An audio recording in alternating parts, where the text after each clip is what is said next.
guys, welcome to my channel. My name's Samantha and I make videos on minimalism, my low buy no buy lifestyle, intentional living and productivity. So today I want to share with you a list of 20 things that I no longer need now that I've found minimalism. So I found minimalism about a year and a half ago, straight after I got married. The reason that I decided to embark on this journey is because I had spent so much money on my weddings. I had two weddings actually, one in Bangladesh and one in Scotland. My husband's Scottish, and that made me feel really uncomfortable because I spent so much money all in one go, and I think of myself as a fairly frugal person by nature just because of the way that I was raised by my parents. So I decided I need a bit of a detox, and then I discovered the low buy no buy community on YouTube.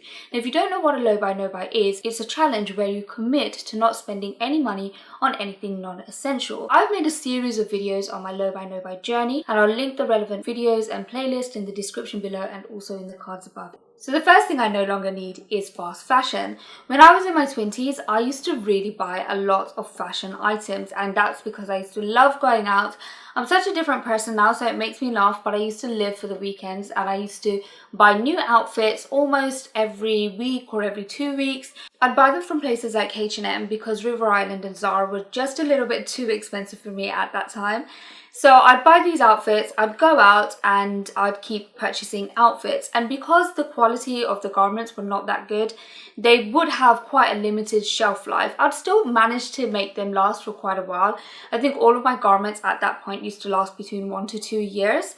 But now it's a very different story, and the shelf life of most of my outfits tend to be around the 7-year mark. Because I haven't bought anything for the last year and a half, I've just gone through the same outfits again and again, and I actually have a video on my entire wardrobe. I have 77 items of clothing and shoes. I'll link that video in the description below and also in the cards above. So I keep going through those same outfits again and again. The second thing that we decided to do without is cable television. Now, before Andrew and I got married, he had the most expensive Sky package in the world. He had all sorts of sports and all sorts of movies, but we never ended up watching any of the movies. I didn't find the selection very good at all. In fact, Netflix has a much better selection, so we decided to scrap that completely. The third thing is creams that purport to solve specific problem areas. So for example, I had a cellulite cream which I bought, and I have no idea why I bought it. I bought it on a whim, and it's not that it didn't work, but all it did was just plump up the skin in that area and disguise the problem. And if you really want to get rid of cellulite, well, number one, it's very, very difficult and you have to be some kind of athlete.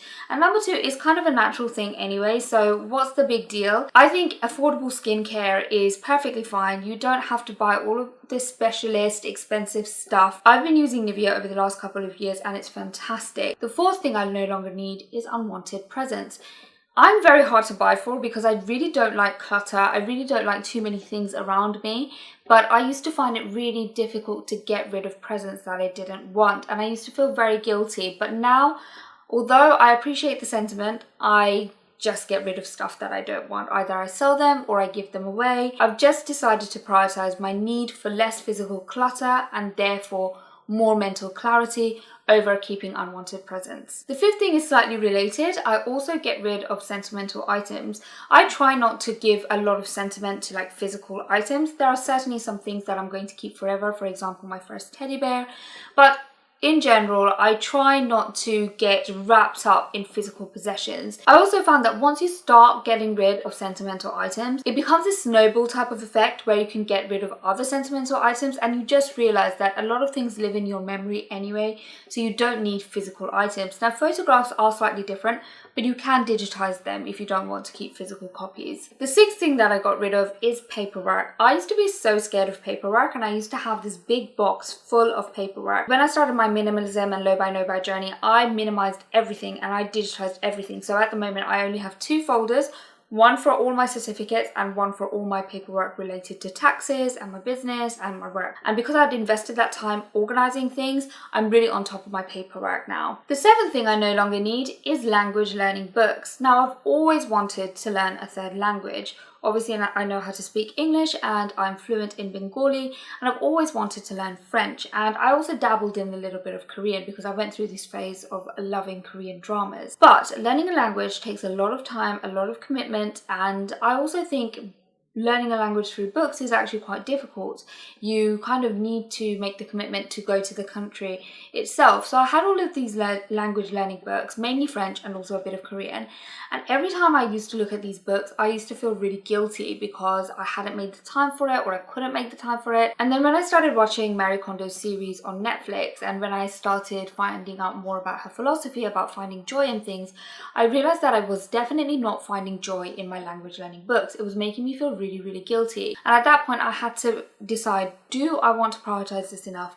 Can I prioritize this enough to really commit to learning a language? And the answer simply was no. I have a very demanding job. I run 2 YouTube channels. Andrew and I are trying to buy our first home together.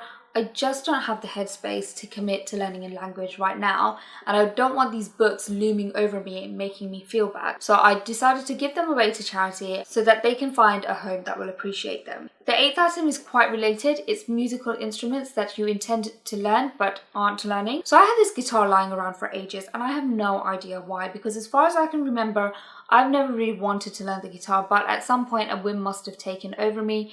My sister is learning the guitar, so she gave me one of her spare ones, and I had it with me for ages. But then one of Andrew's friends said that she really wanted to learn the guitar, and I gave it to her, and I was just like, take it and flourish. If I can't make the time to learn a third language, something that I really want to do, then I certainly don't have time to learn a musical instrument. I did play the piano when I was younger, but I've forgotten everything. The 9th thing that I no longer need are broken things that I intend to fix, but that I never get around to fixing. When I was doing my low buy, no buy journey and my minimalism journey, and you'll see my declutters, again, I'll link them in the description below and also in the cards above. In my declutters, I was very strict with myself. If I was going to all that effort of getting rid of things, I didn't want to keep broken things around me. Either I fixed them or I got rid of them. I was very clear cut in my decision making when it came to that. The 10th thing is promo items that you think you'll use but you don't really use. So for example, USB sticks or key rings. I used to just keep them. I would go to events and then they'd give me this stuff and I'll just keep them, as well as like tote bags and stuff. And then I made the decision to get rid of all of that stuff. I don't need USB sticks. I upload everything onto the cloud. 1 key ring is enough for me. I don't need a stack of spares. So I've just gotten rid of all sorts of promotional items. The next thing is magazines. And I know a lot of people keep magazines because maybe some artwork has taken their fancy or they found an article really interesting. But ask yourself, how many times do you actually go back to your old magazines and have a flick through? Maybe once a year or so when you're doing some kind of spring cleaning. For me, that just wasn't worth it. So I just got rid of any old magazines that I had lying around. I really don't need that extra paper around me. The 12th thing was DVDs and CDs.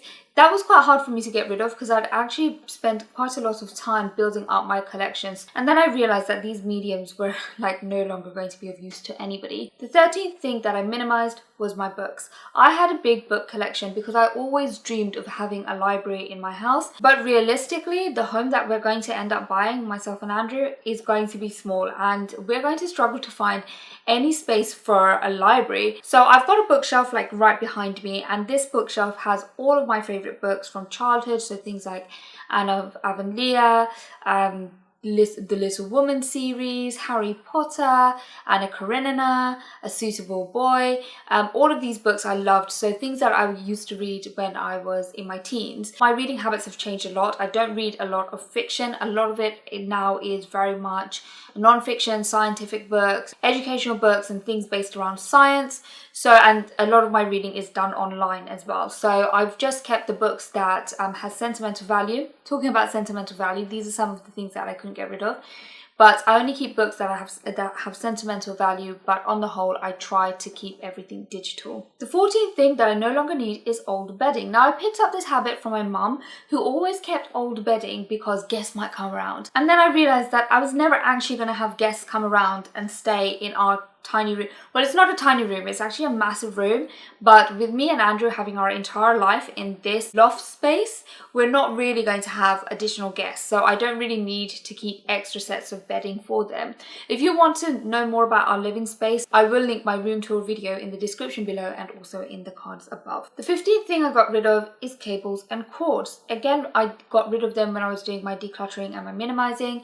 anything that I wasn't familiar with, anything that I didn't know the function of and I hadn't used for a year and a half, I just got rid of. The 16th thing that I no longer need are boxes for storage. I saw a meme the other day that made me really laugh, and it was discussing how so much of being a grown-up is wondering whether you should keep a box or not because a box is really pretty.